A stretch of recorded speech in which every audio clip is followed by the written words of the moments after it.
All right, guys. Good afternoon. I am Dom. I am Jane. And welcome back to the cutting room floor. Make sure you like and subscribe. Yes, share with your friends. And anyone watching this, we know you've seen this movie. And you probably got friends you've watched this with or discussed it with. So send this to them.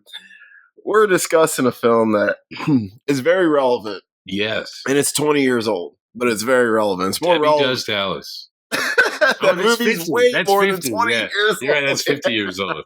That was a great film, though. Yeah. I saw it very young. Don't ask why. It's my uncle's fault. Wow. But, yeah. And she never made it to Dallas. Never, Now, this film does, I believe, take place in Texas or was filmed in Texas. Is it? Okay, I didn't know where the hell they were supposed to be. I was like, oh. Well, Mike Judge is a Texas guy. Okay, it makes sense. King of the Hill. Yeah. Yeah, I sell propane and propane accessories. But Mike Judge is great. I love my dude from Beavis and Butthead to fucking King of the Hill, Office Space, which is that's probably his best movie. Actually, yes. Did you see Extract with like Jason? I never saw Extract, but I wanted to see it. It's good. I mean, it's not. The sad thing is, like, if I say Mike Judge film wise, probably peaked at Office Space. He did. Yeah, he probably did, which is sad because it's his first film. Yeah, but and the thing is like, he still is sick with the animation and Silicon Valley was supposed to be great too. That show on HBO and the reboot of Beavis and Butthead was awesome. Yeah, I loved it. And I love the movie he did. I thought it was great. Yeah, he's still a genius. I'm like, he's the man. Our opinions don't take away from the fact that he's he's the man. So and an animation pioneer. Absolutely, bro. I mean, dude, Beavis and Butthead was huge. Yeah, and I always say it had one of my favorite spinoffs of all time. Daria. Yes. Oh my god, I love Daria. I know. Daria's amazing. Without Beavis and Butthead, we would. There's no because she was all weird. Yeah, she looked all weird. She's all animated, weird. Diarrhea, cha cha cha. Daria is great. Quinn is my bitch, bro. Love Quinn. Is that your type? Quinn? Oh, she's a redhead. Yeah, that's right. I had to think about it. I'm like, oh my god, she is a redhead. She is a redhead. Quinn, I just love Quinn's personality. Quinn is just completely clueless to everything, but she's also clued in at the same time. It's weird.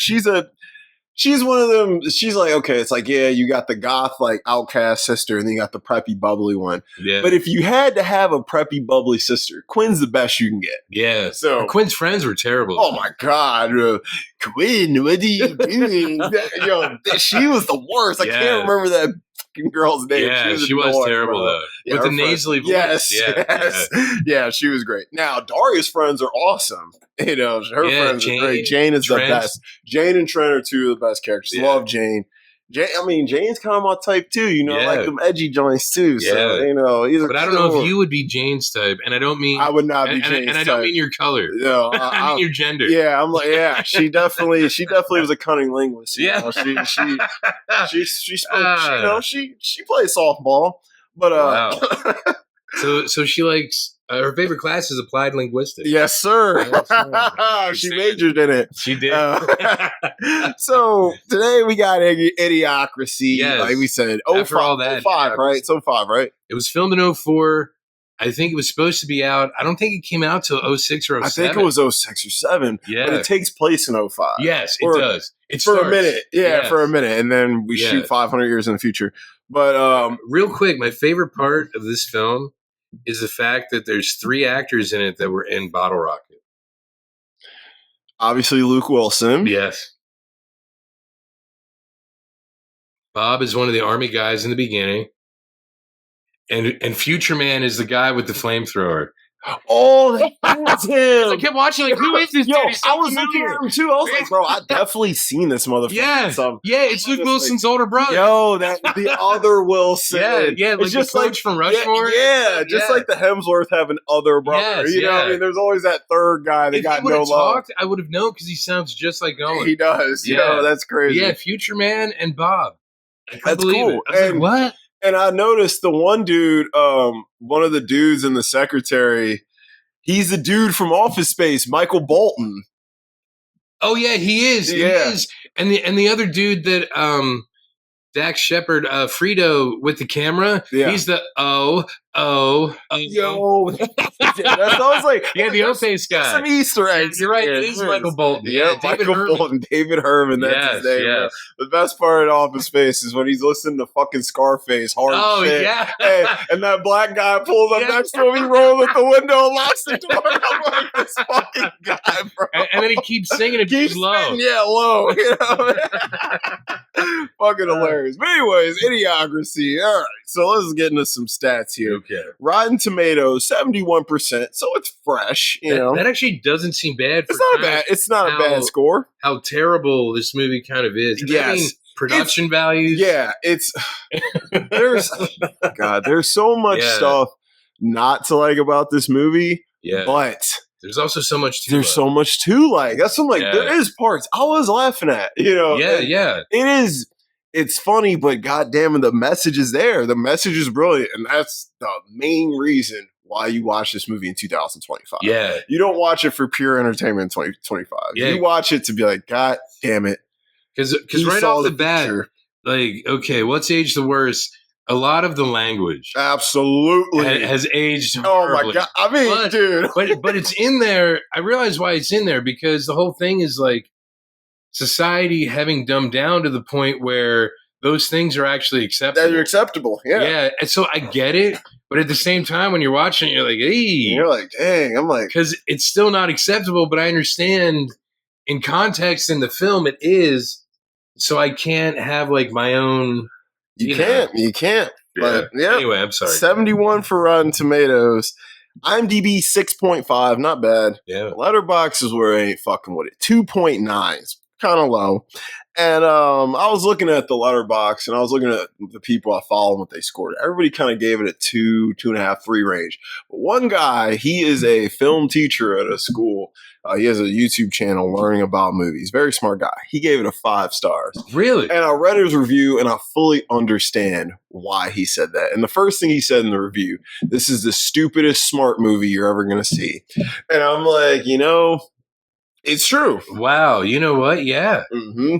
When you word it that way, it makes total sense. Mm-hmm. It's a dumb movie, but it's very clever at the same time. Yeah. It's a satire, and Mike Judge knew exactly what he was doing with this film. Because typically, this movie doesn't appeal to the typical idiot film crowd, like people who would like a movie like this with just dumb humor in it. This just makes no sense and amounts to nothing. This movie actually amounts to a lot.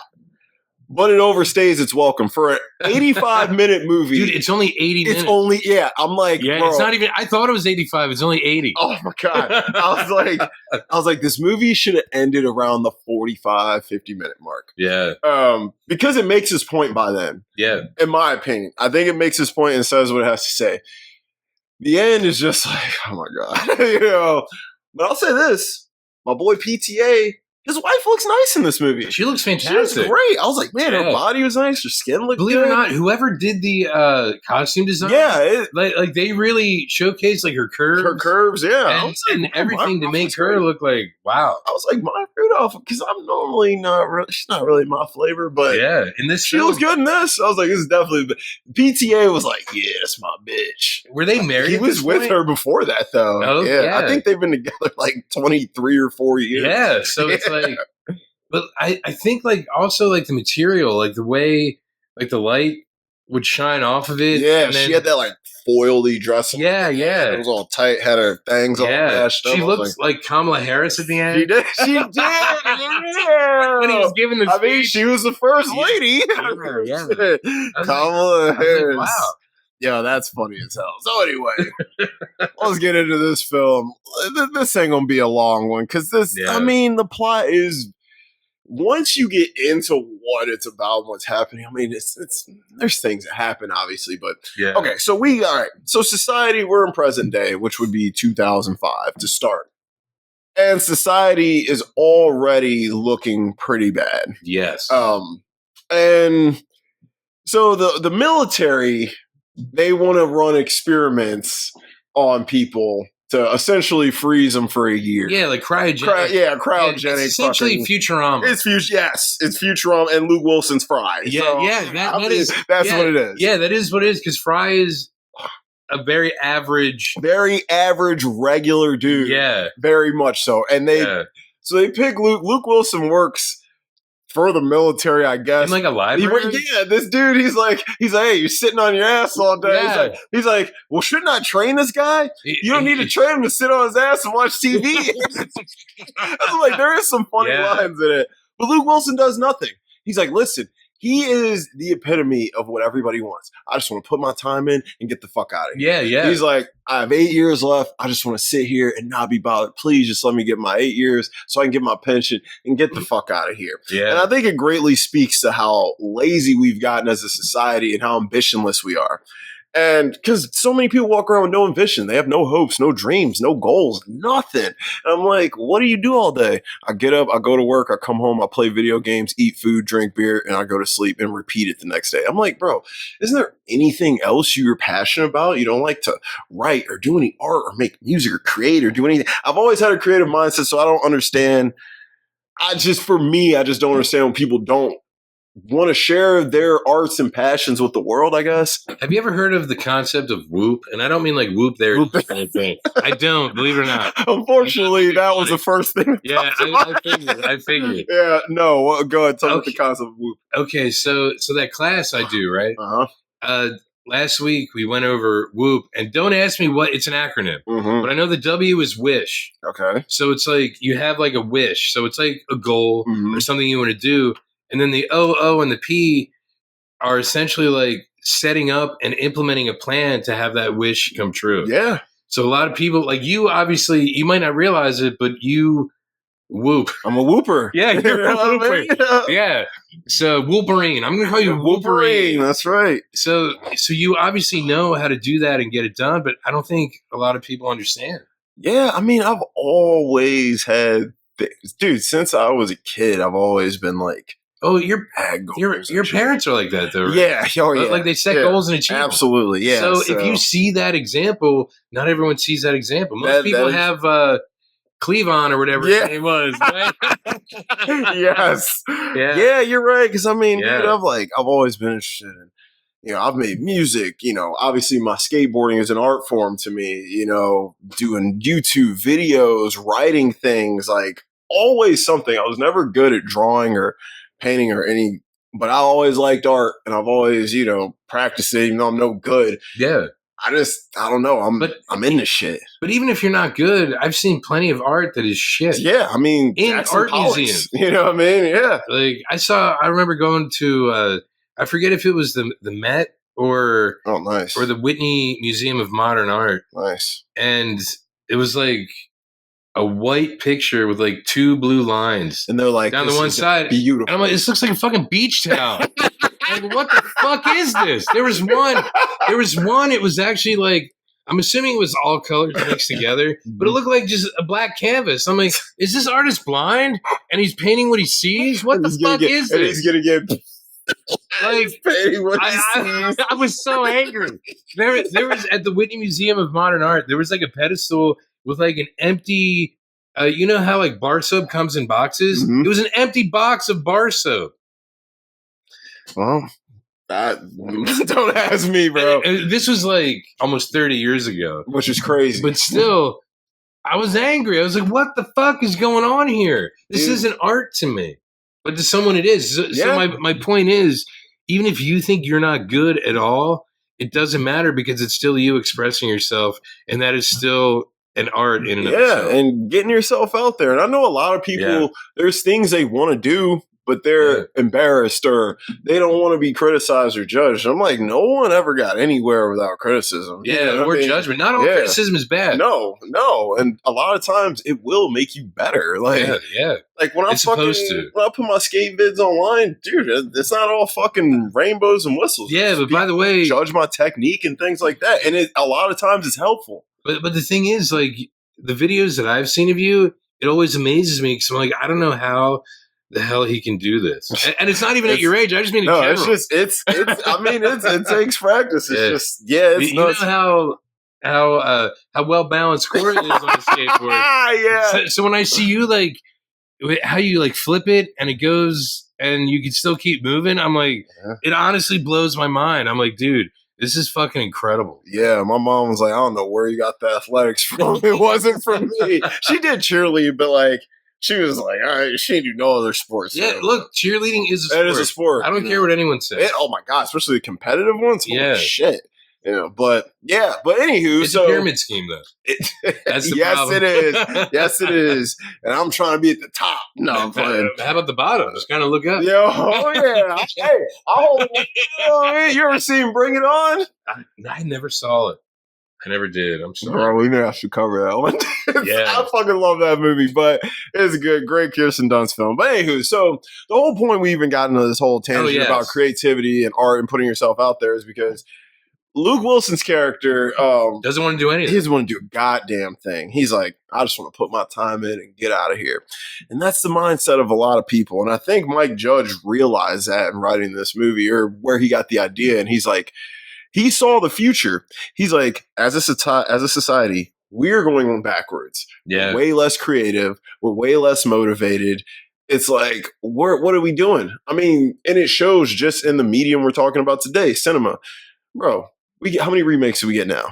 People are getting lazy. They don't want to write nothing new. They don't want to take any risk. Even TV shows are all yes. No one wants to take any risks anymore, and that's why I respect directors like Yorgos Lanthimos, PTA, Ryan Coogler, Sean Baker. These guys are like, I don't give a fuck what y'all like. I'm making something you ain't never seen before. Your girl, Coralie Farja, amazing. Yeah. Julia DeCarno, another French director, it's amazing. They're like, that's why I respect these guys and I fuck with these guys heavy. They're changing the game. They're pushing the envelope. They're evolving with the arts as we should. We shouldn't be going backwards, just like society is going backwards.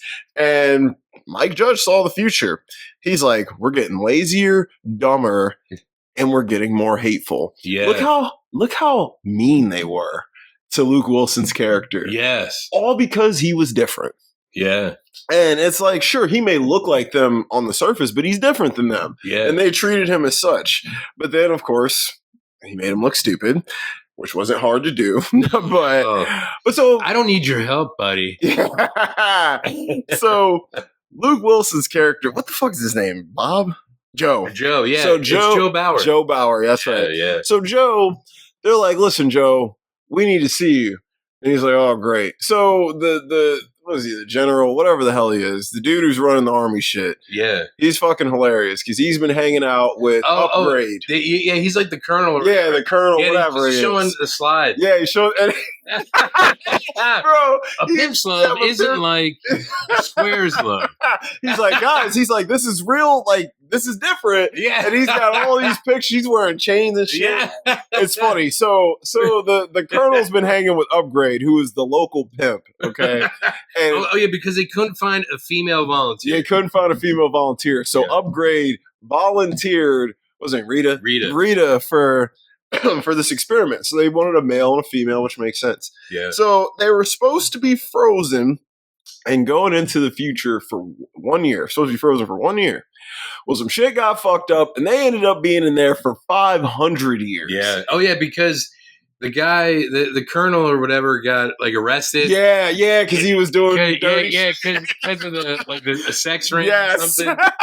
And then they end up just like plowing down the building that and it ends up becoming trash. Yeah. And in the future, they have no idea what waste management is. No. So they just essentially dedicated a giant area to just dumping all the trash. So like these cryogenic pods are self-sustaining? I'm guessing. I would think after 500 years we need some kind of maintenance, but whatever. Or electricity. Something. You know what I mean? I guess not. Had to run out of food for them, right? Yeah, I don't know.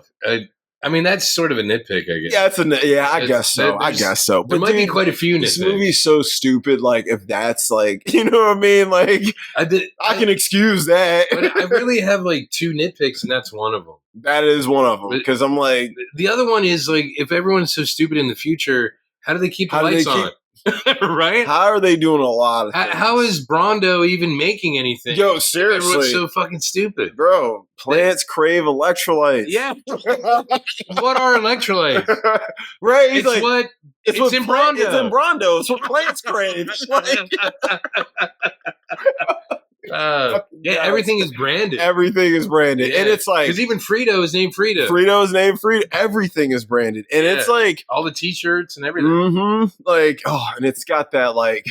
terrible early 2000s like art graphic design style that was kind of popular, and it was like, oh my god. In a way, it's almost like that one scene in Fight Club, which I'm going to break a rule and talk about it, where he's talking about how everything is going to be... yes. And he's talking about like Planet Starbucks and all that shit. Yes, and he's like, I had to have my perfect couch from this place and that.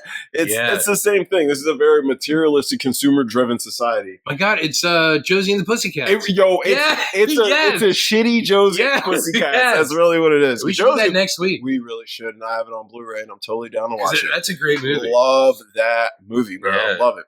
Young Rosario, bro. Yeah. Young Rachel Lee. Yeah. Rachel Lee. Young fucking Tara Reid. Yeah. Before she went. But so these guys, the trash mountain has an avalanche, right? And these fucking chambers end up falling all down into the town, the city.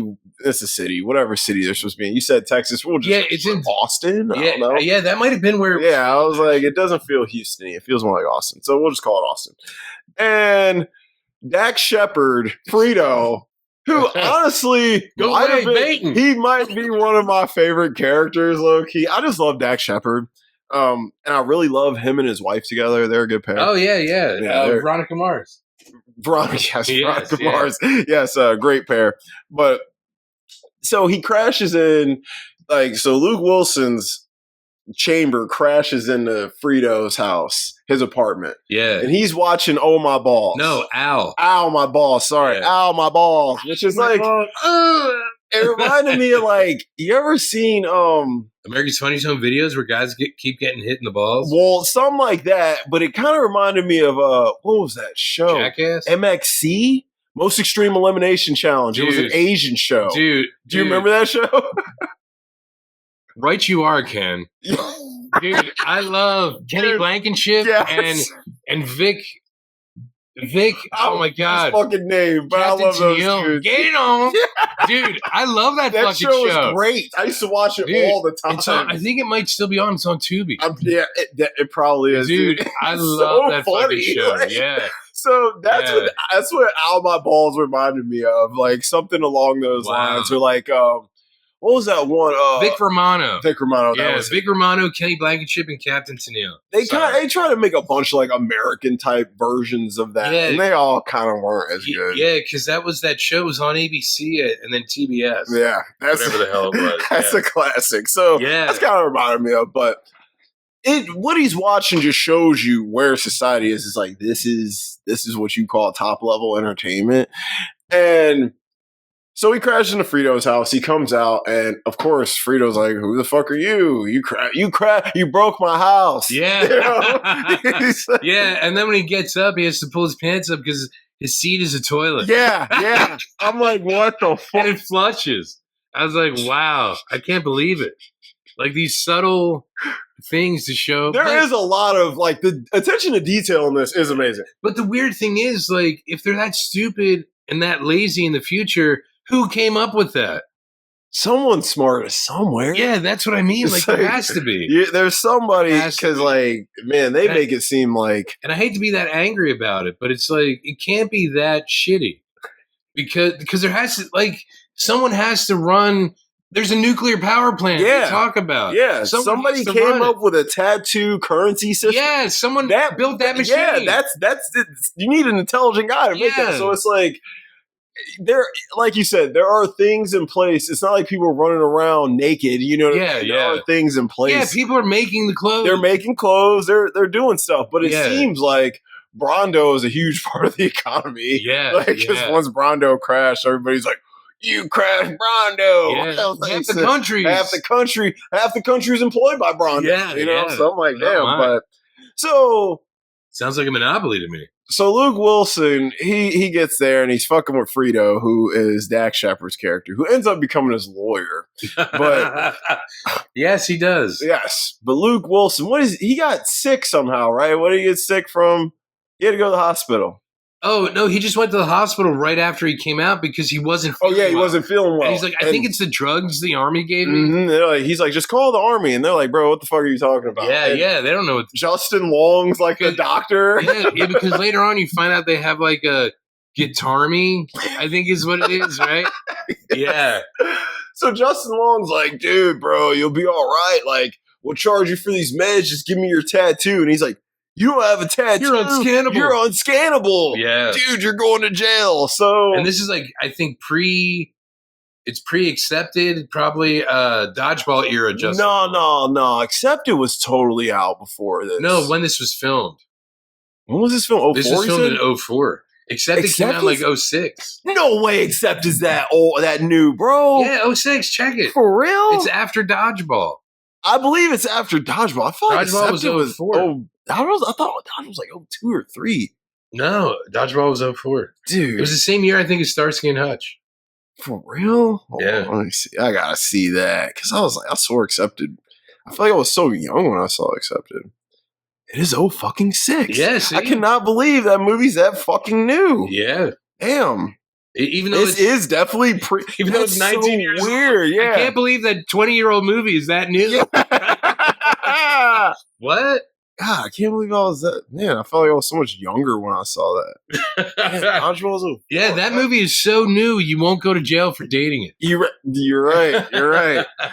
So, yeah, he goes to the hospital. They realize he's unscannable, and they're like, "Oh, that apparently that runs into Brondo." Yeah. The drink is because he goes to the water fountain. He's like, what is this, Gatorade? You guys got any water?" There's like some Gatorade shit in there. Like, you want water from the toilet? Yeah. He's like, wow. Like when I first saw it, I was like, okay. I was like, that's the type of time we're on. But anywho, so he goes to jail, and in jail they give you an aptitude test.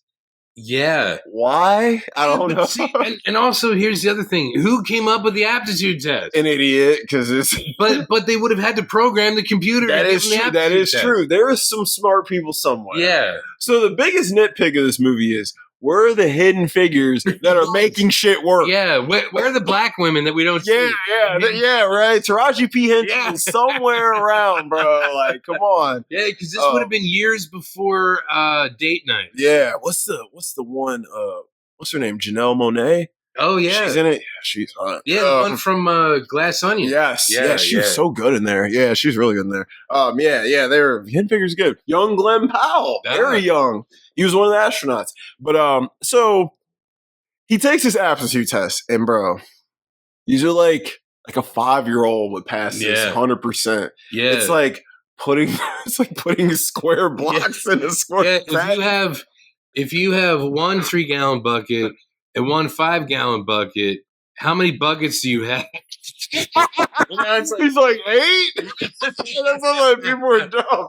They probably couldn't even do math that fast. Yeah. So these people are like, yo, the one dude's trying to put the block in the I'm like, and he's just like looking like I would think I was in a mental institution if I was Luke Wilson. I'd be like, yo, I do not belong here, bro. It's almost like Planet of the Apes, but the humans are the apes. The humans are the apes, yeah. Because I'm like, my lord. Yeah, it was bad. But this is the easiest. This is like, I mean, when I say common sense, I mean, this is stuff you don't even have to be taught. Like, this is just natural instincts. He passes, obviously, with flying colors. And, like, the people in the jail are so dumb.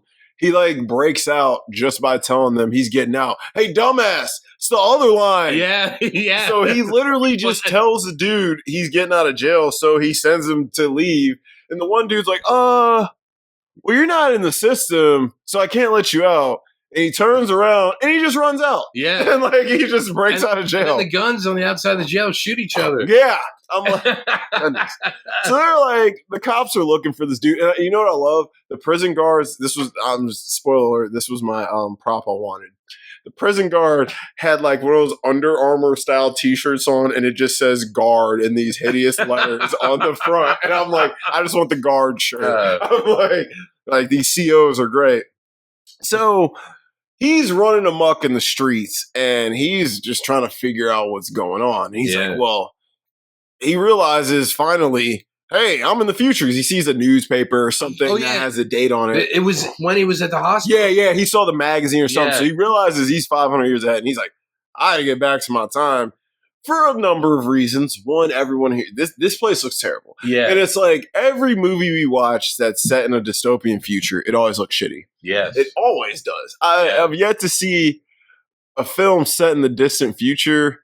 Well, I'm not going to say I've yet to see. There's obviously movies where the future looks cool, but it's always weird. It never feels like quite human. Well, this world doesn't feel human. This is the one like dystopian film, I believe, that shows like it's dystopian because of the stupidity of mankind. Even though if it's like nuclear war or whatever, it's still stupidity. Those films, there's still smart people around. Yes. Like there's no one around to be like, you know, like Georgia is in Florida, idiot. Yeah. You know, like, dude, what? This movie, the setting of this movie and the vibe, it feels like if you walk around outside, you're just breathing in radioactive fucking toxins that are going to kill you slowly. Like everything looks so bad. It looks like it smells bad. The streets look shitty. Like, I'm like, bro, this place is looking third world. It's like Mad Max if everybody was the assless chaps, dude. Yeah. Vernon Wells, whatever his name was. Yeah.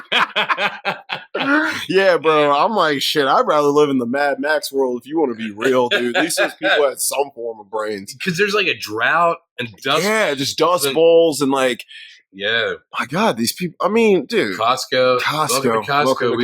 We love you. I love you. Yeah. What?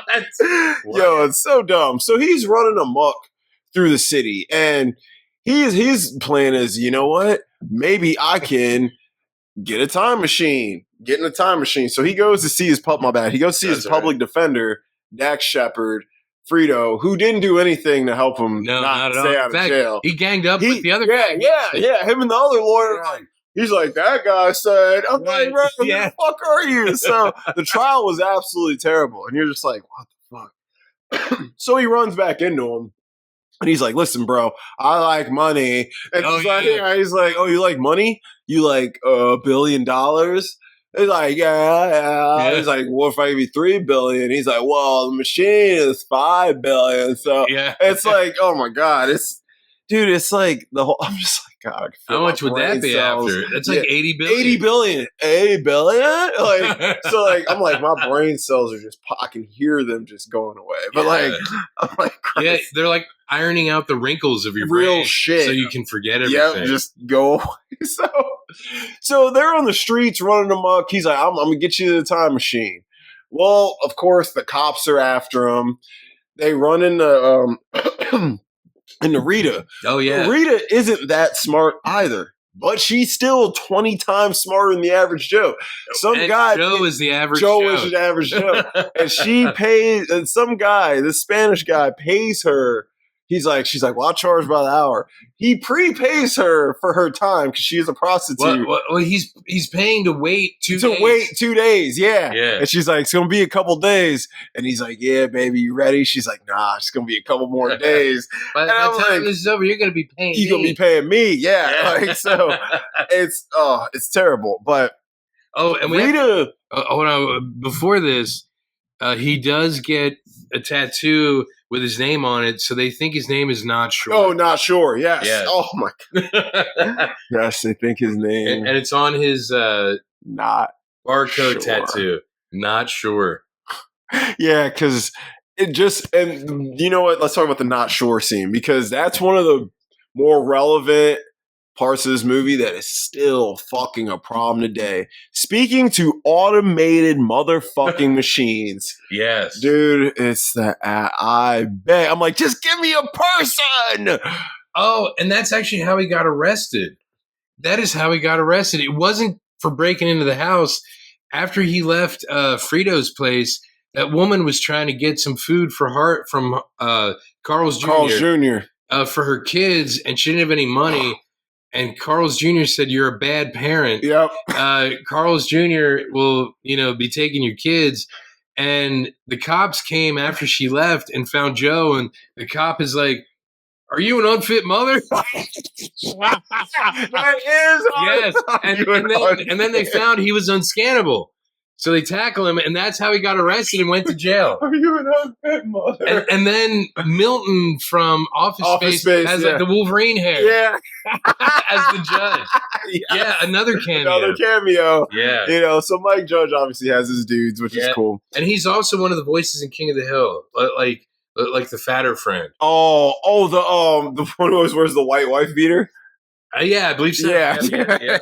Okay, that makes that. Now I'm thinking that's definitely his voice. So that's how he got arrested. But anyways, so he's out of jail. He broke out, all that. We got past that. So him and Dax Shepard, they meet up with Rita, and he's like, "Hey, Rita, cool." She's like, Rita doesn't realize though that they're 500 years ahead. She's like, "I gotta find an upgrade. He gonna want his money." Oh yeah. She's scared. Yeah, I'm like, she's actually scared. If I'm even a day late. Yep. She's like, he's like, "I don't think upgrade is probably dead. I don't think you gotta worry about him. We're 500." She said, "Motherfucker, he gonna come and get his money." You watched the whole credits, right? I didn't watch after the credits. Is there an after credit scene? Yeah, I didn't watch it. Yeah. Okay. Spoiler alert. Upgrade comes back. Another chamber opens and it's Upgrade. She was right. I mean, she said the whole movie Upgrade is coming to get his money. Yeah, so she was actually right. That's fucking hilarious. It actually it is. It's hilarious because that whole like, how? Yeah, he's like, you know what? He's like, I think you should find an art manager that's not your boyfriend. He's an idiot too. Yeah, he's an idiot. He doesn't realize Upgrade. I'm like, what did he say? He's like, is he like Scandinavian? Yeah, I'm like, because I knew a guy named Brock. Yeah, she said, yeah, but so these Upgrade three with 2 Ds. With 2 Ds, yep. And there was like a Y in there. Yeah, it was all weird. But these three kind of going on a little adventure, and of course they're on the run. Well, he gets re-arrested, but not to go to jail because his aptitude test is the best of all time. Yeah, you're even smarter than the president. Yeah, and which nowadays isn't tough to do. Then I must say, Terry Crews embodied. Yeah. You know what? Whatever. We won't even get into that. Yeah, but this is. Yeah, listen, you guys can read between the lines. So the president. Terry Crews has better hair in this movie. Absolutely, he does. It's a great wig. Yeah. And he's in great shape. Terry Allen Crews. Yeah, Terry Allen Crews. Yeah. So the president is Terry Crews, Camacho, right? Yeah. Camacho. There's a long list of names. Yeah, I'm like, his name's super fucking But it's long. President Camacho. He was a wrestler. Yeah. And what they say, he was like an 8-time champion or some shit. Yeah, how he picked a wrestler to be president, I don't know. But Mike Judge saw the future. He's like, we're going to have a reality star in office. And boom, here we are. At this point, remember, Jesse the Body Ventura was like a mayor or governor of like Minnesota at one point, I think. Mayor or governor of Minnesota. Yeah. It's totally different than being the leader of the free world. It is, but if Mike Judge is looking at trends. That is true. I mean, I guess Arnold became governor after this movie, right? I think it might have been before. Yeah, he was governor a while ago. But see, you started with like Ronald Reagan in the 60s. Yeah, Ronald Reagan. Was governor of California. Ronald. And then he became president. So the actor, that scenario. And obviously wrestlers, as we've learned from John Cena. Huge personalities, man. Actually being like an amazing actor. Extremely talented, yeah. The wrestling is also acting.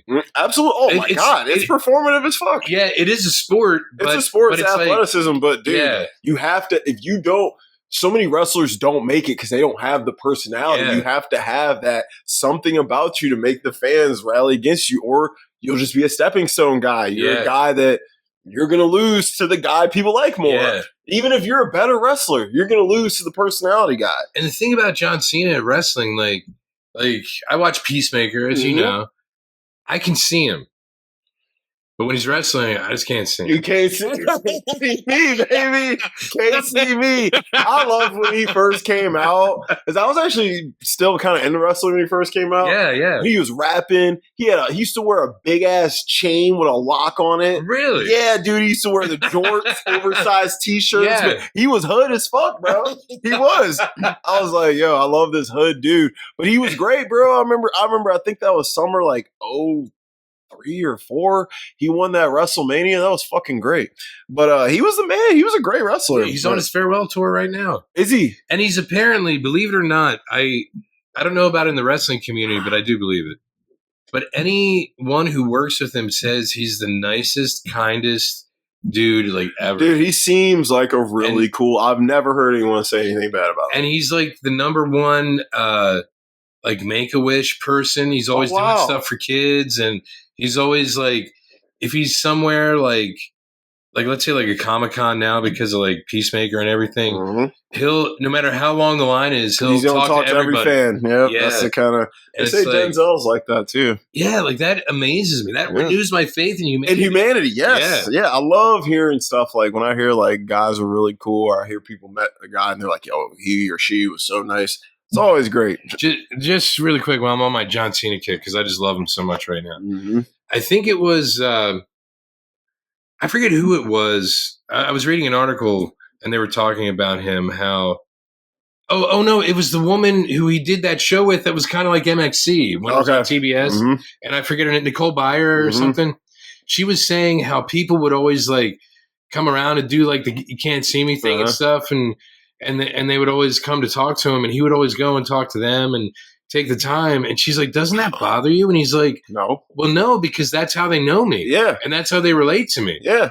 And he just put that into perspective for her, that like, you know, as a personality, you only let people know what you want them to know. And if that's how they relate to you, that's kind of, I hate to say that's your cross to bear, but like, you're famous. Yeah. So like and like he seems to understand I hate to say the burden of fame, but the burden of fame is being famous. It's being famous, yeah. And he seems to understand it and appreciate it and give back to the fans like what they give to him, whether it's like the adoration or probably the money from buying the merchandise. Of course, I'm like, bro, you know what I mean? Toys and shit, sold, shirts. So like, and that's actually awesome to see that the Venom Eddie relationship actually works in real life. In real life. Yeah.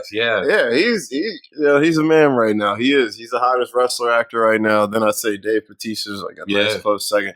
You missed me with that Rock shit. I don't care if the Smashing Machine's coming out. I'm hearing it's just average. Don't care. But look, Black Adam made me want to punch him in the dude. Because I had high expectations.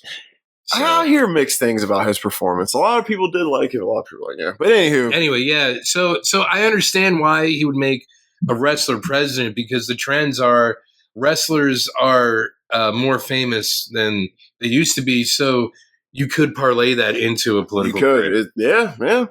So tied it all together. Look at that. So he gets to see the president, and the president's like, "You the smartest motherfucker alive." He's like.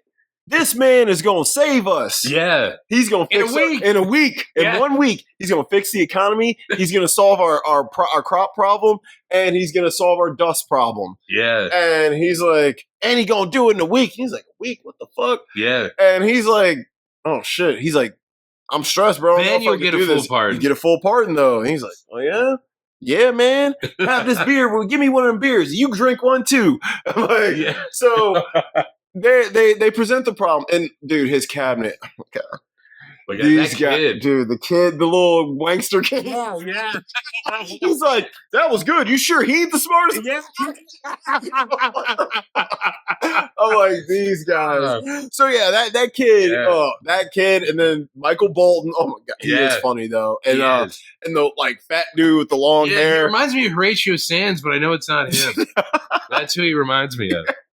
There's just, my God. And then the red-haired chick with the big titties. I forget what is David Herman call her? I can't remember. He calls her something, and I always forget something like that. Yeah. And everyone in this movie is sex crazed. Yeah. Okay, it's like hyper sex crazed. Like can we join in family style? Yeah. I was like, oh my goodness, family style. I was like, my Lord, gross. But so he meets all the dudes. They give him a iced out chain. Everyone wears an iced out chain. Yeah, all the secretaries. Secretaries or whatever. He's now the Secretary of the Interior. If the Interior, yeah. He's like, what exactly do they do? Like, so they take him to the crops because that's the main thing is the crops. Yeah, because they're like, dude, the crops aren't growing, man. We don't know why. Because they're running out of French fries and burritos. Yes. That's the diet they live on. It's burrito covers. Burrito covers, yes. Burrito covers. But see, how do you know how to make burritos or burrito covers or even French fries if you're that fucking stupid? See, that's where like my nitpicks just keep recycling because it's the same thing. They were like, we have to eat something. Fries are easy to make. Yeah, you know what I mean? They're like, look. What's simple they can make? We're not going to have them make, creme brulee. Like, dude, you don't get this physique that I have without eating French fries. You got to fry up here. Yeah, man. So and it's foreign food. It is foreign. So I eat foreign cuisine. What do you eat? French toast, French fries, freedom fries, Swedish fish. That shit's imported. Not even Swedish meatballs. Swedish fish. Dude, I don't eat meat, so it has to be the fish. Hey, there you go. It's got to be the fish, baby. Swedish fish is the only seafood. You're a pescatarian. My religion has nothing to do with this. Nothing to do with it, yes. A pescatarian. Yeah. So he goes. They take him to the fucking field, and dude, they got the big sprinklers, and clearly there is literally not a damn thing on the ground growing. It's just dirt, and the dirt is even the dirt looks terrible. I'm like, this soil is not rich at all. Like nothing's gonna grow here, and you're already in fucking like a hot ass humid climate. It's like you could tell it was hot. Yeah. So he's like, all right, well, let's see what you got. They're shooting fucking, what is it, Brondo. They're shooting Brondo, green goop. Looks like the shit from Role Models, bro. Oh, it is. It looks like Shrek's piss. Yeah. He's like, I feel like it's Shrek's piss. The Minotaur. Yeah, Minotaur. Yeah. Taste the beast. Yeah. So yeah, they're shooting this shit on the plants because plants crave electrolytes.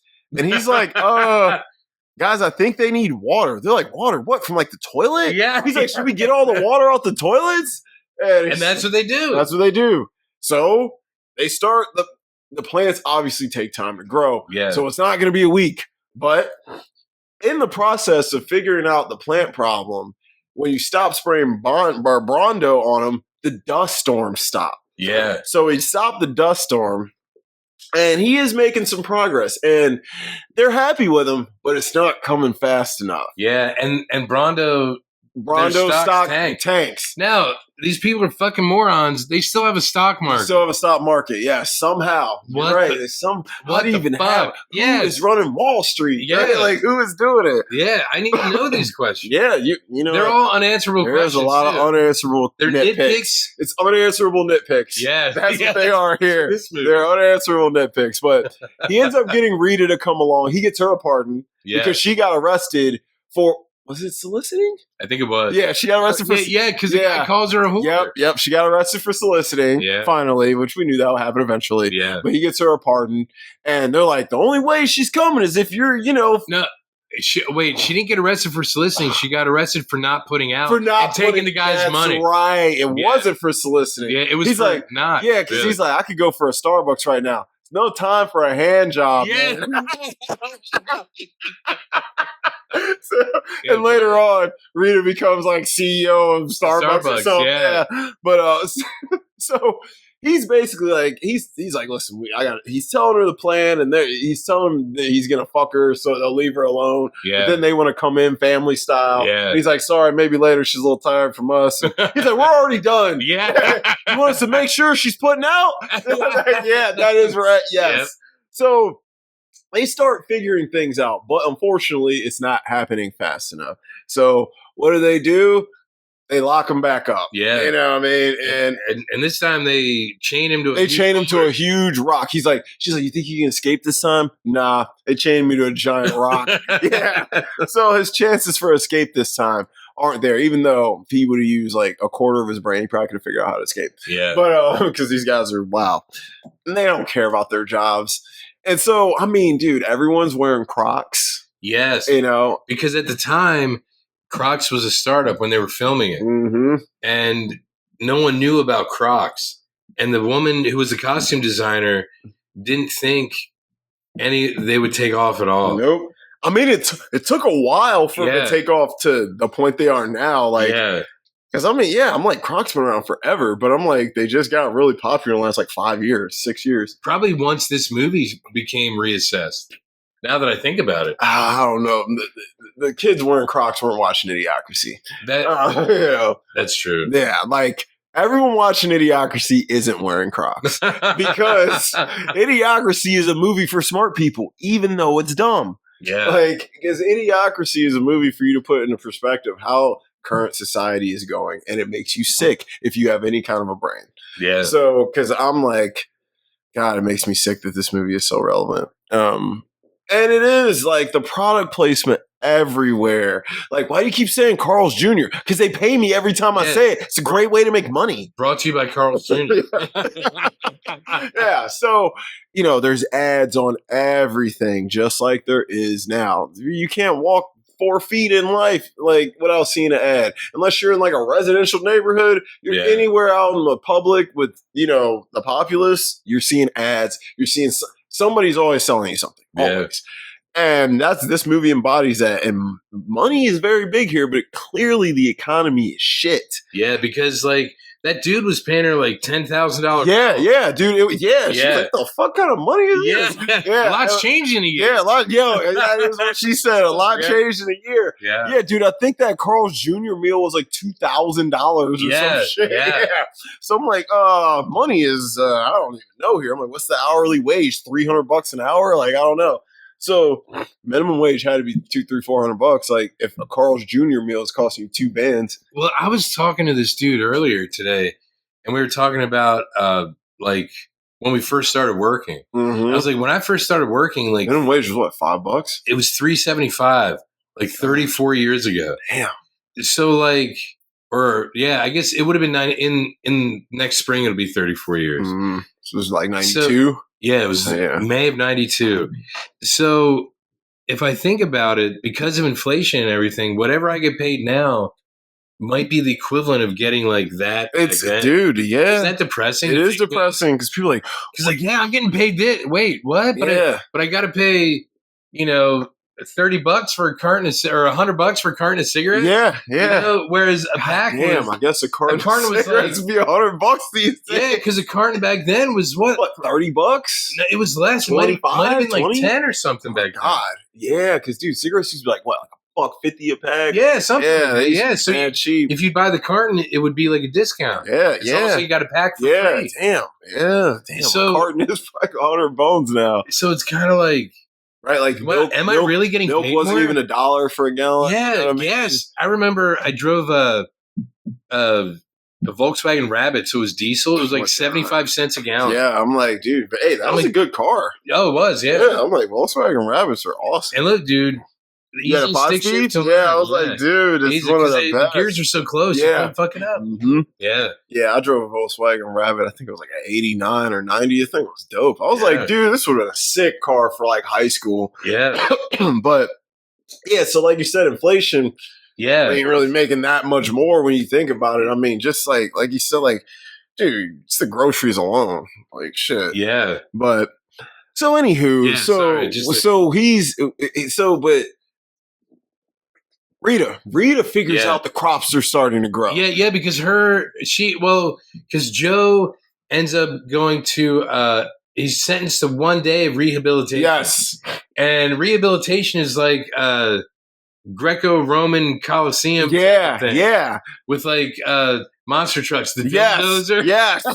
I'm like, so it's like a derby. Yeah. Yeah, it's like a demolition derby kind of thing. With a Coliseum fight at the end. So it's like It's like Thunderdome with cars from Mad Max. Yes. It's really what it is. So they're going there, and her and Frito, and as they're going, she sees the crops are growing. Mm-hmm. She's like, oh my God, the crops is growing. Yeah. And so she goes and tells the president, like, hey, let them out. The crops is going. I ain't see no crops. Yeah. It's like, I ain't see them growing. And I'm like, God, man. And like, I'm going to be real. At this point, I was just checked out because I'm like, God, my brain is like melting through my body with this stupidity right now. Yeah. I was like, because I'm like, the first time I saw it, it wasn't as hard to watch as this time. When did you see it for the first time? Was it before 20? It was probably, I didn't actually see it in its entirety until probably like 2018, maybe. Oh, really? Yeah, it was a while ago. And I said the same thing I'm saying now. It's like, I mean, it's the way society's going. Yeah. And now that society's really more here than even in 2018, I think it just pissed me off more than anything. Yeah. It just made me mad. It's not that it's a bad movie or anything like that, because like I said, I think it's very brilliant at satire, but it just makes you mad because you're like, why is a lot of this reality? Like, everyone's so superficial. There's no love in this movie. No one loves anyone. No one cares about anyone. Like, in the beginning, when they show like that like yuppie couple and then like the hick dude who's just fucking everybody, they do show, I think, like, don't they show like one of the Kardashians and stuff as like one of the reasons why society I think it was. Yeah. and I think that's his kind of slick way of blaming shitty reality shows. Some of our, and now we have our stars and our influencers. I love your air quotes there, stars. Yeah. Because it's true. Because like, Kim Kardashian is famous for getting fucked on a camera. Like, bitch has been doing that forever. Yeah, I'm like, look, Ray J said, I made that whole family famous with my dick. He said that. He said that. And he did. Without Ray J, no one would give a fuck about the Kardashians. Yeah, because no one knew about her until then. I didn't even know that, like, their dad, who has died, was OJ's friend. Yeah, or like one of his lawyers. One of his lawyers. Yeah, you only heard about Johnny Cochran and Alan Dershowitz. Yeah, you never didn't hear about the other dude. Fucking Robert Kardashian. Bob. Yep, Bobby Kardashian. Yeah, yeah. Like I'm like, who the fuck? And then, I'm like, like Kris Jenner, I'm like, or Kris Kardashian at the time or whatever. Yeah, because fuck is this bitch? Caitlyn or Bruce Jenner? Yeah, I'm like, I don't know who these people are.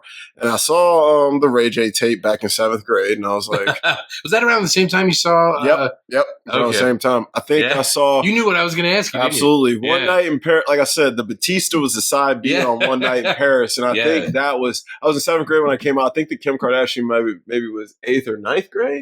Wow. So it was just a couple years after that. So it was a hot streak of these celebrity sex tapes coming out. So I think the Colin Farrell one came out around then. There was a bunch of celebrities leaked sex tapes. Yeah. I'm like, you leaked it yourself. You wanted people to see fuck. Yeah. It's fine. It's fine. But yeah, so it just shows you, the film shows you how we follow the wrong people. We're influenced, and we look at these people in much higher regards than they deserve to. Yeah. Because I'm like, I literally heard someone say, well, the Kardashians stopped doing this, so it's not popular anymore. I'm like, so they decide what's popular? Yeah. Who are they to? I'm like, I don't give a fuck with the Kardashians. You think I keep up? I don't keep up with them. I don't give a goddamn. I don't care what athlete any of them are fucking. I don't care. Like, you know what I mean? Who cares? I don't care what they wear. I don't care if they got a fake ass. They taking the fake ass out. I don't care. I'm like, I don't care. They're like, the Kardashians made fat asses possible. I'm like, yo, black motherfuckers been liking fat ass since the beginning of time. So they did not make fat asses popular. So what? Some half Armenian chicks made fat. Yeah, they made fat asses. What about J-Lo? Yo, exactly. I'm like, if any one woman in media made fat asses popular, it's J-Lo. Yeah. Because all the white chicks wanted flat little asses back in the day. Yeah. And then J-Lo got booming, and they were like, wow, this woman is fucking gorgeous. Look at her incredible body. Then chicks were starting to get in the ass, and then the Kardashians just took it to the stratosphere. But yeah, whatever. So to the extreme, I think. To the extreme. Well, they were like manufactured that way. Yes. J-Lo's natural. Yeah, exactly. Man, I remember when I first saw J-Lo, I was Jeez, you watch Made in Manhattan, bro. She trying to hide that thing. Yeah, you can't. Remember that video thing? When her and Ben Affleck were first together? There's that video. I think they're on a boat, and he's like oiling her ass or something. And I'm like, I don't know if he can handle that. Yeah, he was like, I don't know if I could handle that. He was like, yes, Lord. He was like, yeah, he was like, I got you, man. Yeah, I'm glad they broke up again. He looked miserable, bro. She seems like a pain in the ass. But anywho, yeah, but I mean, there has to be an upside. Fuck yeah. I mean, Jennifer Lopez, dude. Like, she's what? 50 something. She looks fucking great. 56 or something. She looks fucking incredible. Amazing. I'm like, dude. I'm like, look, amazing. She looks great. I mean, she may be a jerk, but damn, she's still fun as hell. But can't look after watching Out of Sight. It's dude. Why couldn't that have been her whole career? Yeah. Like, God, she's so good. God, I love that movie. And I love their chemistry in that movie. Yeah. Like, her and George have real strong chemistry in that film. But, anywho. Yeah. So, basically, everybody's like, oh, what? The crops are growing. They realize that, of course, what's his fake name? Not Sure. They realize Not Sure was Sure. And yes, and eventually he becomes president. He's vice president because he wants to leave. He's gonna leave. He's like, and Rita's like, I'm gonna stay. I'm gonna be CEO of Starbucks. Yeah, and he's like, oh man. He's like, hey, keep painting. Yeah, and she's like, okay. What do you paint? I don't know, fruits and people and shit. I don't know. Like, not in quotes. Yeah, but yeah. So I like when she's on the phone trying to call upgrade in the future, and she's like, upgrade. Yeah. and then the voice on the other end actually says it in the same way. Like, wow. So he basically, like, the president convinces him, and everybody's like, stay, be our vice president. So he's like, fine, I'll stay. And they take him to the time machine anyway, just to see it. It's a fucking kid's ride that just shows you a very shitty version of history. And that's just like in Futurama in the second episode when they're on the moon. Mm-hmm. And it's really great because I love the fact that they have Charlie Chaplin as like the Chancellor of Germany. I'm like, wow. Yeah. Wow. You know why. I'm like, God damn, that's funny. And it's crazy because, like, Futurama, what was that, 98? 99. That's what I was like. I remember watching that on, like, I think it was Fox. Yeah, I would watch, I think it was in a block with the PJs. Yeah, I think it came on Sunday night. Yeah, I was like, I remember watching Futurama and then watching the PJs. And then it was like The Simpsons. And there was The Simpsons and Futurama. And probably Family Guy. Family Guy came started like a year or two later. Yeah. Family Guy was probably, what, 99, 2000? Yeah, something I think like that. Yeah. And, it took a little bit for Family Guy to catch on, but, once it did, it took off. But yeah, so he stays. And he eventually becomes president. Yeah. And he marries Rita. And they have little biracial children. Yeah. The smartest, three smartest kids on the planet. Yep. Yeah. And they live happily ever after. Great film. Yeah. The end. Thank God. Yeah. And, before we get into the categories, I'll just say this about the movie.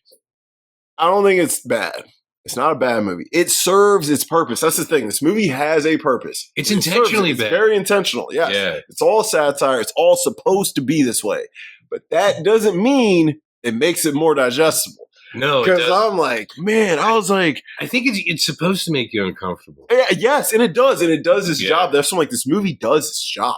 Whether you like it or not, it does its job because it's going to make you think. And it's going to make you reflect, especially if you watch it right now. It's going to make you reflect on how everything is. And you're like, this is so terrible that there's so many people on this planet like this. Yeah. And I'm like, my God.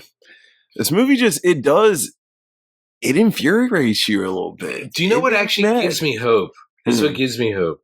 And I realize over the past, like, almost 2.5 years, I have been the more political of us. Oh, yeah. When I say things. Oh, yeah. And I know you're getting there a little bit. I mean, I have no choice. Yeah. I have no choice. You gotta be aware right now. My hope is that, unlike in this film, the reality is that it's not like a majority of people. It's just a super vocal minority. Yes, very vocal minority. So and they're so loud that it seems it sounds like it's millions and millions. My hope is that like a lot of people are just like, I know my team is a shitty quarterback, but it's still my team. It's my team. Still my team. Yep. But I know that doesn't account for much right now, but that is my hope. You're right, because let's keep it real. Like, we live in this space and we know some stuff, and we've been discussing all kinds of stuff. Oh, yeah. But like 80% of the fucking rest of the country has no idea what's actually going on. You know what I mean? They're just waking up. They're going to work every day. I mean, obviously, they see the things reflected when they go to the supermarket. When they put gas in their car, when they do certain things.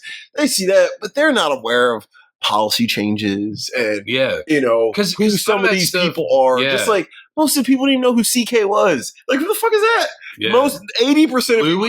Yeah. They're like, what? The dude who, they're like Clark Kent? Clark Kent, yeah. Hey, that's a good CK right there. That's the man's. But no, I know what you mean, because a lot of people didn't know. And I'm like, I will tell you this. It might still be on Paramount Plus.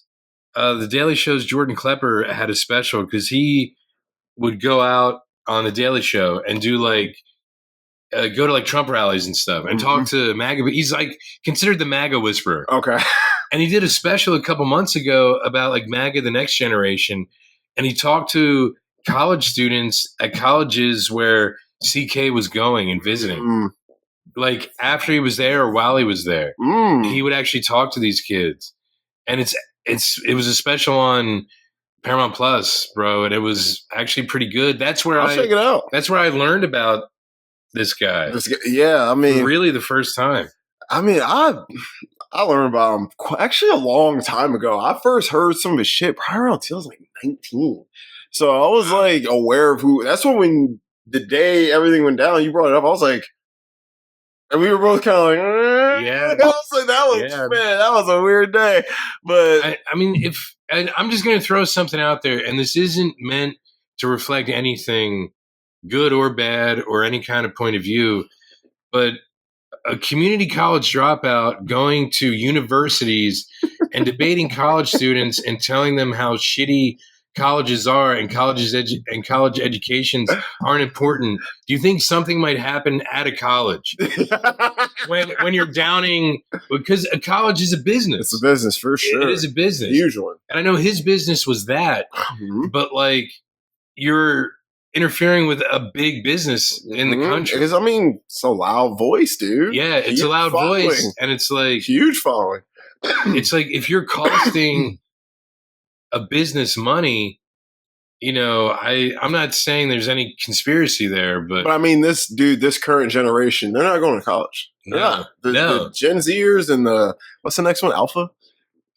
I don't even think it's Alpha. I think it's just they'll probably just keep adding Z's because everyone's going to start going to sleep. But yeah, they're not going to school, so it's like it is rough right now. But whatever. Yeah. Let's get in these categories so we can get y'all out of here. Y'all is like, man, I feel dumb just listening to them. Yeah. MVP, I got one.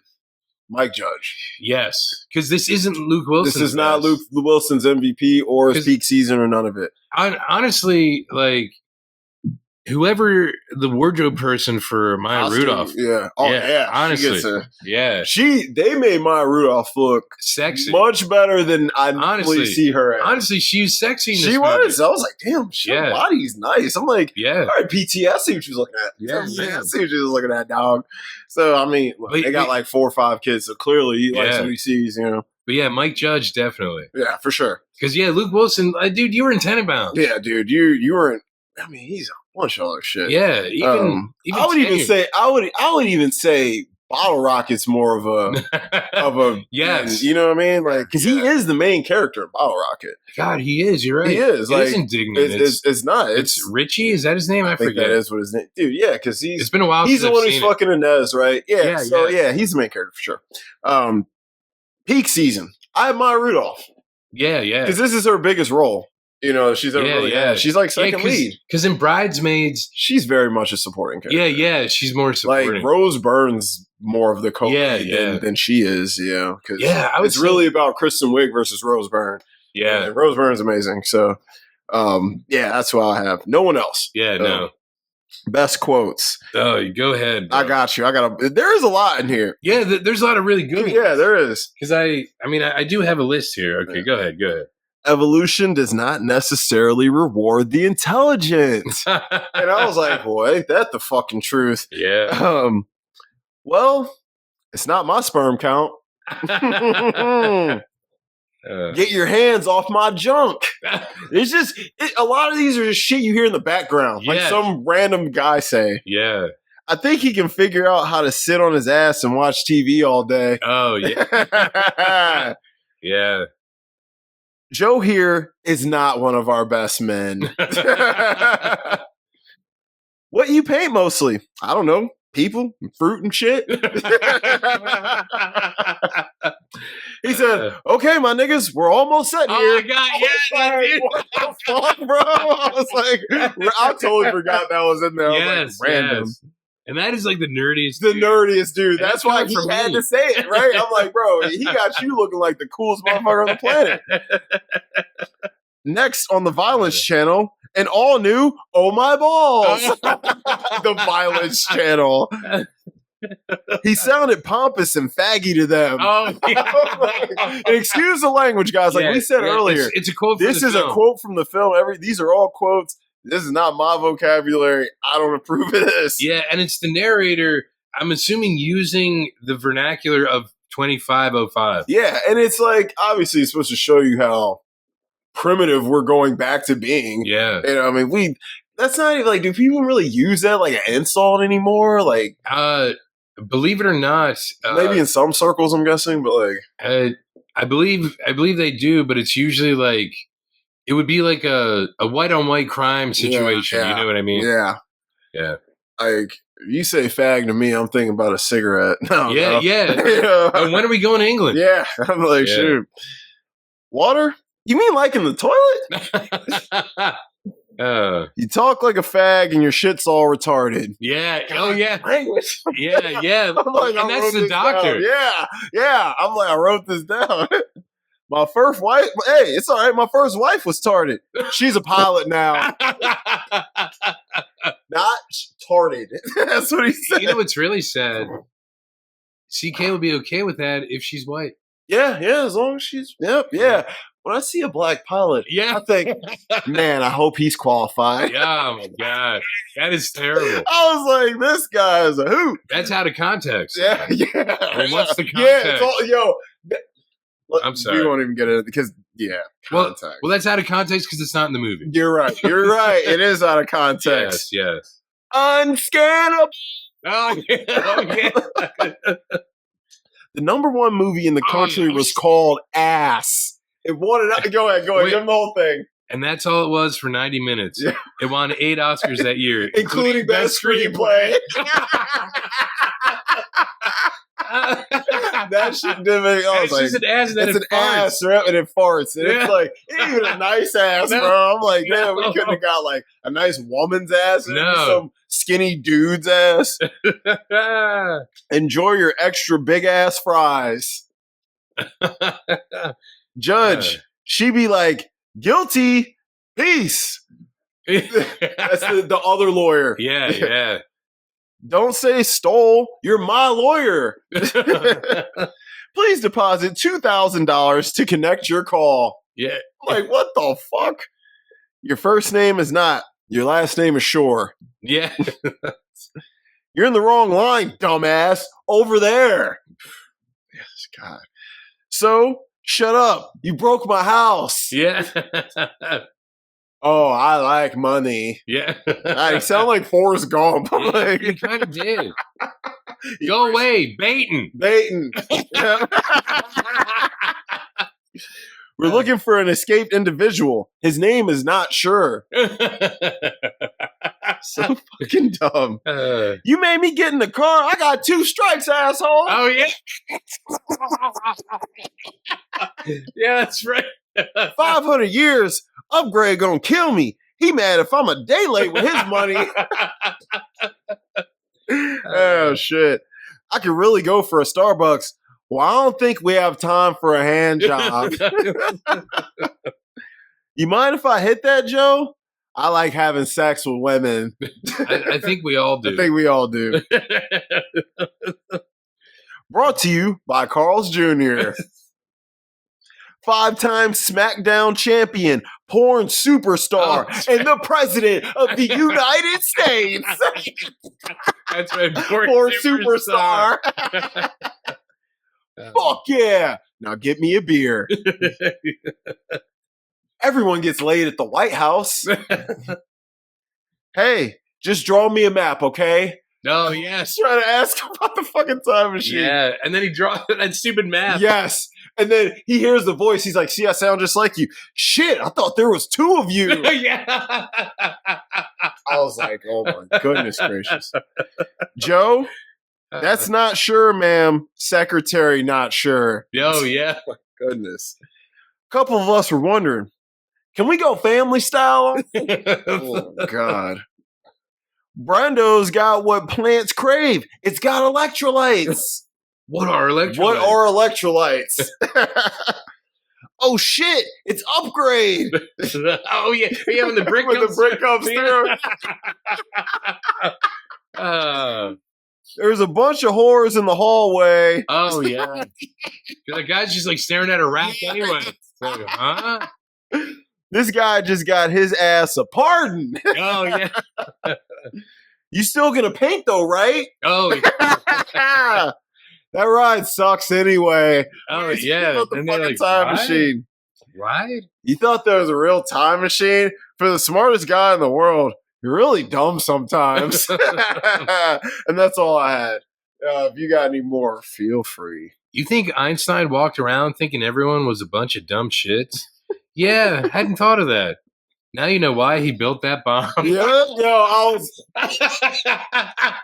so I laughed at that part and totally forgot to write it down because so I was like, oh my goodness. Oh my goodness. Oh, here we go. Right, kick ass. Well, I don't want to sound like a dick or nothing, but it says on your chart that you're fucked up. You talk like a fag and your shit's all retarded. Yeah. What I do is just like you know what I mean, like what? Fucking love Justin Long. He's great in roles like that where he doesn't have to carry. He's really good in small roles like that. And there was a time in this country a long time ago when reading wasn't just for fags and neither was writing. People wrote books and movies that had stories, so you cared whose ass it was and why it was there. Yes. And I believe that time can come again. Yeah, my God. God, that's such a sad line because it's like, I don't know if that time's coming. All right, maybe not in my lifetime. Here's this exact quote that I was trying to do earlier.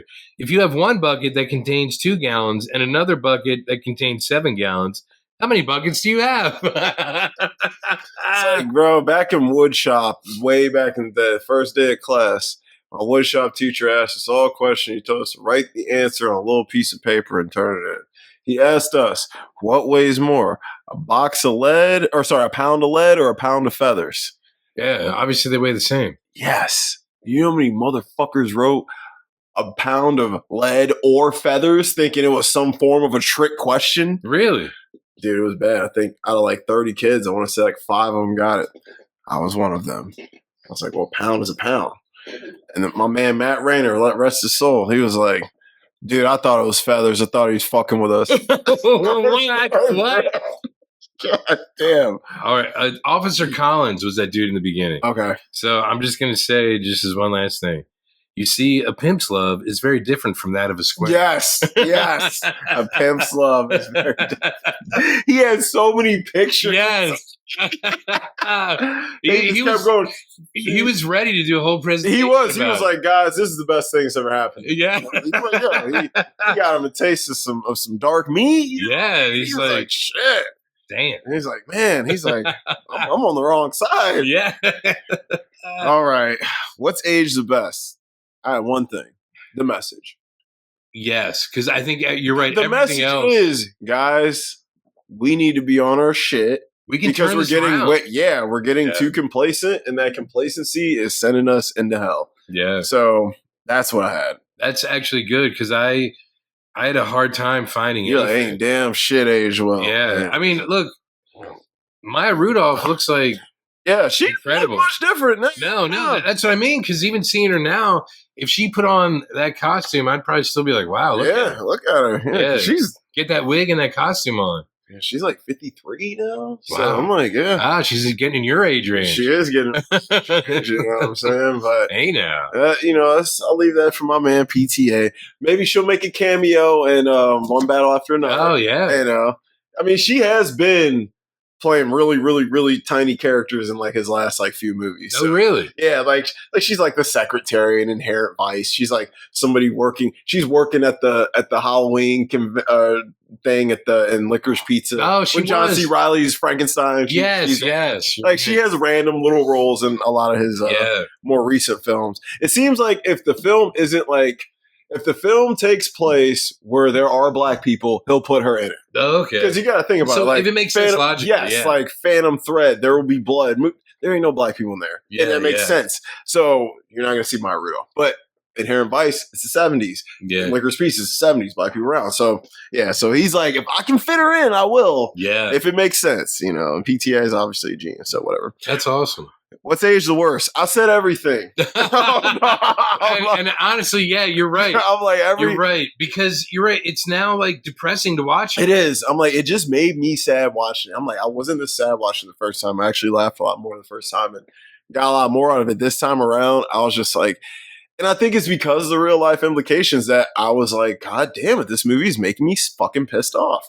Do you think at the time, because it was filmed in 2004, you think they were trying to say something because George W. Bush was president? Yeah. Mm-hmm. And at the time, he would have been the dumbest president we had. Yep. And George Bush looking like, fuck, man. He's looking like Albert Einstein. Right, he's looking like Galileo, Sir Isaac Newton. Now we know why George W. built the bomb.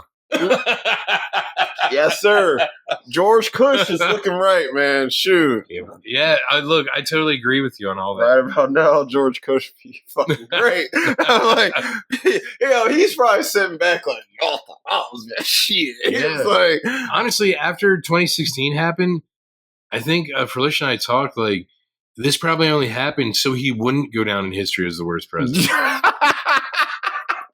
Because at the time, his dad was still alive and could still pull strings. He could. So you think he would have went cut DT out? You think he would have went down as the worst? Oh yeah, I think so. Because the whole like from 9/11 and like Afghanistan, the war, and all that stuff. That was just Halliburton with I'm going to shoot you in the face, even though you're my buddy. Yep. Dick Cheney. Yep. All that stuff. Yeah, terrible. But dude, he had a lot of shit go down. Like he had Katrina. I mean, I guess DT had COVID, but like, what's that quote from Kanye? George Bush don't like black people. And Mike Myers was like, God, wish you would have told me you were going to say that first, bro. Yeah. That's the funniest fucking skit ever. But, he's not going to like the brown thing in my pants either. You know what's crazy, though, is looking back on all the George Cush shit, as fucked up as 9/11, the war, and all that was, that at least united the fucking country together. It did. You know what I mean? And at the bare minimum, you could say that. No one was at each other's throats. Everybody was like, hey, we're all in this together. But we had to have an enemy, though. Of course. We had a common enemy. But we couldn't just unite and make things better. We can never do that. We still But at least we weren't on the brink of a fucking civil war at the time, man. Well, see, I think people forget that like the Civil War was people committing treason. Yeah. By leaving the United States. Yeah. That's why it was a civil war. Yeah, that too. People who wanted terrible, shitty things to continue. Yeah, they're like, look, that's why get rid of this shit. Yeah. We will die for this shit. Yeah. This is the hill I'm going to die on. I will die all the way on top of this hill. And that's why I think people that talk about like, a civil war now, they don't understand why the Civil War happened and what it actually means. It's just, God, the division is crazy. No one is who's going to call for peace? I mean, where's Axl Rose saying what's so civil about war anyway? Real shit. Axl Rose, where you at? You still young enough? Call my man Slash up. Get the band back together. Shit, I go to a Guns N' Roses reunion. All right, most rewatchable scenes. I don't have that many. I assumed you wouldn't. I had the opening because it explains everything and it is good. Yeah, the opening is great. Yeah, the opening is actually fantastic. It might actually be the best part of the film. It is. I thought so. Yeah. The trash avalanche, the trial, the aptitude test, the scene with the crops where they first realize this is not going to work with this Rondo. Yeah. And then the derby / ending. Yeah. Which, I mean, that's all like one. Yeah, that's one big scene. The last, whatever. I don't want to say third because it's not even 90 minutes. Not even 90 minutes, like last part. Quarter? Yeah, quarter. Maybe. Whatever. Yeah. The end, whatever. Best characters. I had Joe and Rita. Yeah, that's about it. Worst characters, everyone else. That's literally what I put. From Frito on everybody I said shit. Everyone else. Even Officer Collins was everyone. Upgrade. Well, I don't know. We didn't really get to meet him, but we know, I mean, can we call Pimp a great guy? I mean, a pimp's love is different from that of a square. You're right. You know what I mean? Hey, I need my bitches in order. You know what I'm saying? Look, not like I want a pimp like Goldie from the Mac. You know, great blaxploitation film. If you haven't seen it, you should watch it. Yeah, Max Julien. Yes. Yeah. I want a pimp like that. Or I want somebody like Ron O'Neal or something. Yeah, Superfly. Yeah, I want somebing like that. I got to say it in case people are thinking Ryan O'Neal. Yeah. They're like, Ryan O'Neal. He played a pimp. When? That was a paper moon. Or was it Barry Lyndon? Yeah. Ron O'Neal was Superfly. Superfly's iconic, man. Yeah, I think Curtis Mayfield helped though. Absolutely. Yeah. Nitpicks. Well, we kind of went talked over. About yeah. All right, recasting Couch. This is a tough one. It was tough, but I think I got some good ones that you'll like. I'm thinking your guy Glenn Powell would be perfect for Joe. I thought about him. He was my first thought, but I was like, he's a little sizable and a little intimidating. Yeah. And that was the only reason I didn't pick him. Because I'm like, everybody's going to be like, well, because they all fucked with Joe. No one's going to fuck with Glenn Powell. Yeah, that's like they fuck with Luke Wilson. Luke Wilson's very timid and slender. So you're more like Michael Cera or something. Oh, he would be good. Yeah. But I picked your boy. Quaid. Jack Quaid. Yes. Oh, my God. Jack Quaid would be perfect. Yep, I went for Jack Quaid. Your boy. Wow. You know what? Yeah, Jack Quaid. He'd be, but Michael Cera. Michael Cera would be good, too. Yeah, it's a Cera-sons. Yeah, it is. Either one of them I'm fine with. They both be good. I think Michael Cera might be a little better for this role. Yeah. Because he's kind of sarcastic. Because I was like, if he was younger, I would have went for Jason Bateman. Oh, my God. Jason Bateman would have been perfect. Mm-hmm. Look, 20 years ago, he would have been perfect. Yes, that's what I was like. Give me even Juno, Jason Bateman. Yeah. I'll take Horrible Bosses, Jason Bateman. Either one. Yeah. Great film. Yeah, either one of them. I actually think I like Michael Cera a little more. Rita.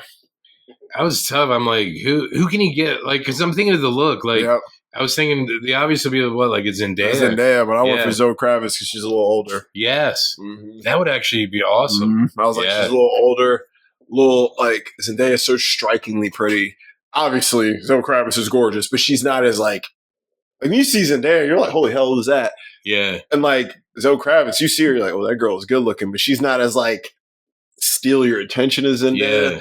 And I'm like, but I feel like Zendaya's skin color and vibe fit Maya Rudolph's a little bit more. Yeah, that's what I was thinking. And I hate to have that be a default thing, but I feel like she needs to be that ethnicity. Yes. It just feels right for that character. Yeah.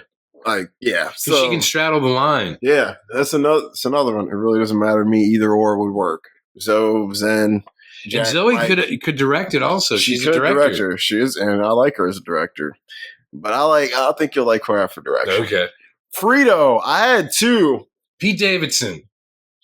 God damn, I didn't even think of him. That's kind of the obvious, I guess. I didn't even think of him. I'm sorry. But he would be good. Yeah. Damn, man, he might be the best fit. Well, I went for our boy Dylan O'Brien. Oh my God. He would be good. Or Miles Teller.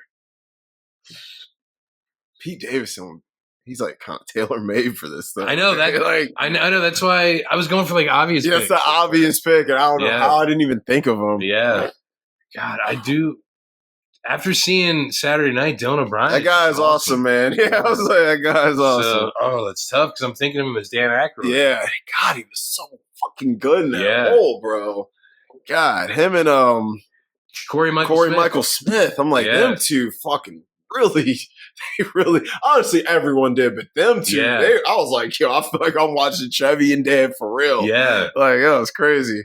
And the fact that Chevy didn't like the movie is just insane to me. Because that guy was... I'm like, bro, he was you. Tell me he wasn't. Maybe that's why I didn't like it. Yo, he was like, man, was I really like that? Yeah. Yes, and you still are. Like, yeah.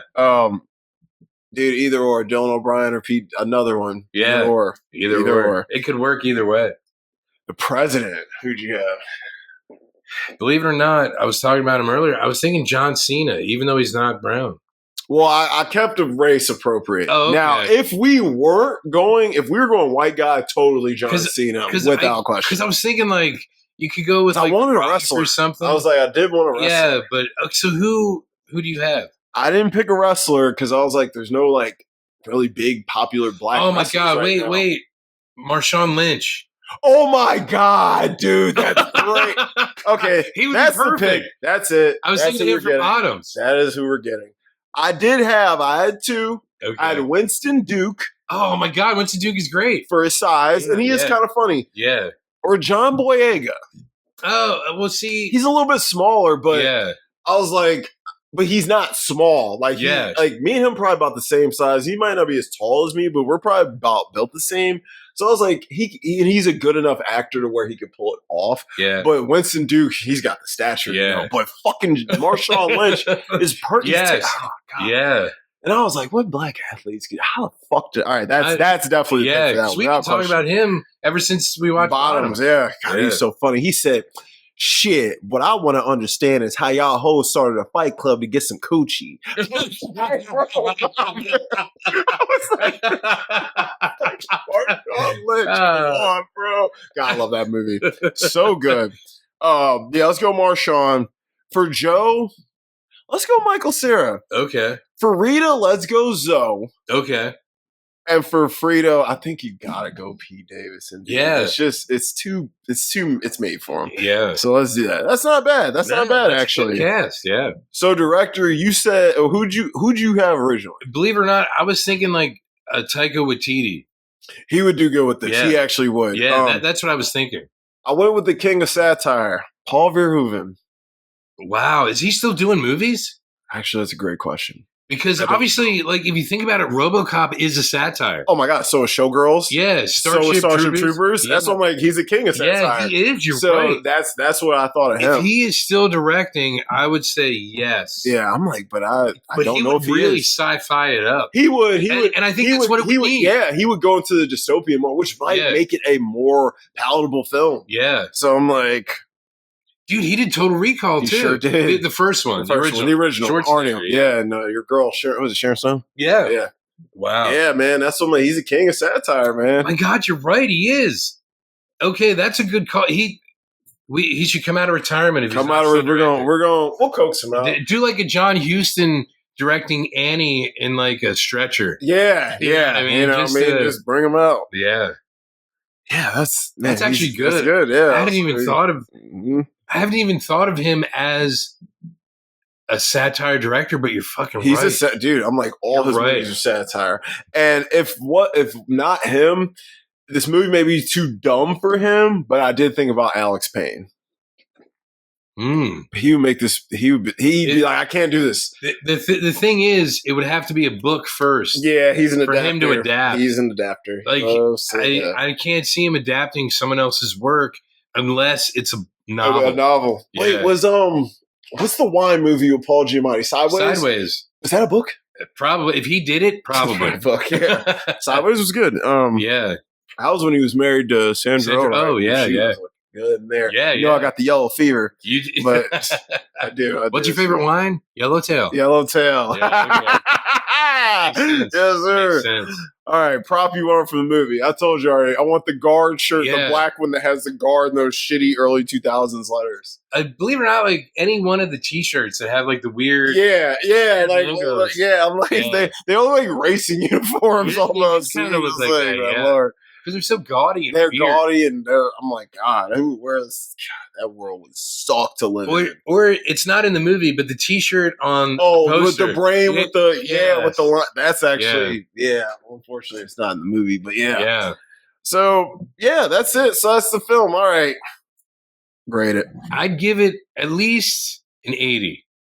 Maybe 79 or 80. I'm at a solid C. I'm at a 75%. 75. I'm 75ing because this movie isn't enjoyable. Although, like I said, the message is there, and I do think it's a film everyone should see once. Yeah. It's not that enjoyable, especially in today. Like, this movie was probably great in 06, whenever the fuck it came out. Yeah. This movie was probably great then. Now, it just makes you sad. I wish... There has to be a director's cut somewhere because it has to be more than 80 minutes. Maybe. Like they probably made them cut like. Dude, this movie clearly have no budget. Well, I heard like Mike Judge was talking about it before, and he said like they had a really bad test screening, and that usually means it was probably great and the wrong people were watching. That is, yeah. So I'm sure they cut stuff that would have beefed it up enough to make it at least, in your eyes, an 80. Yeah, maybe. From a 75 to an 80. Maybe. I'm gonna be real. I'm being nice with 75, bro. I am being nice. This could have easily got a 70, 69 even. Hey, 69. Hey. I like women. I like women. You know. You don't have the 69 with a woman, Frito. No, yeah. I mean, hey, you call up Jane. Me and her can, shit. Don't make me say it. Don't say it. It wouldn't be first. It'd be at the same time. It's simultaneous. Look, man. I don't care what nobody. Y'all can make fun of me all you want. I'd take that senior lady and I would treat her like she was 21. I don't care. Hey, why make fun of you for appreciating a woman? You're right. But I don't think most dudes my age would want to be or sleep with a woman who's 53 or 4 years older than them. It's like she could be my grandmother. That's for role playing. Yeah, you're right. You're right. So come in, sweetie, eat your lunch. Did you have fun playing outside with your friends? She has some Arby's for yeah. Come help grandma out. Yeah. Oh God. Oh, nice. Yeah. This scenario is getting a little wild. Oh yeah. So why not? Why not? Yeah. Listen, I'll take Jane. And I'm like, guys, it ain't because of her money. If she said, Dom, you can have one night with me, you can have a life with me, but you don't get a cent, I'm still taking it. Yeah, why not? Because it's that time. I don't think people understand with relationships and stuff. What's important is that time. It's that time. And that I guess that energy that you exchange with the other person, mm-hmm. And people only focus on the material stuff. Absolutely. Because that's just the memories are what you're going to have absolutely later. The money doesn't care about the Ferrari. You don't care about none of that shit. It's going, you know what I mean? That's all superficial shit. Yeah. And listen, say she had, we'll just say 10 more years on Earth. She spent those last 10 years with me. I would make her feel so fucking special. She would definitely cut me in the will. She'd be like, you know what? That boy deserves a couple dollars. Break him off a 10 piece. Sure. She'd be like, he ate me out first, and goddamn, I was sold. She said he didn't even speak to me first. He just laid me down in that hospital bed, and he just went right to work. He was like, I'm going to find the man in the boat on Golden Pond. Yes, Golden Pond. Yes, sir, man. Yeah, but all right, guys. So next, what do we say next week? Josie and the Pussycats. I actually texted to you. Good shit. Yeah. Product placement all over. Yes. Even more than Fantastic Four First Steps. Oh, yeah. And that's a lot. Yeah. And think about like Fantastic Four Rise of the Silver Surfer. I think that's when The Human Torch had sold. Yep. So you're right. Sir. First Steps did have a lot of. It had a lot. I was like, well, I was watching here. Yeah. But guys, all right. I'm Dom. I am Jamie. It's Cutting Room Floor.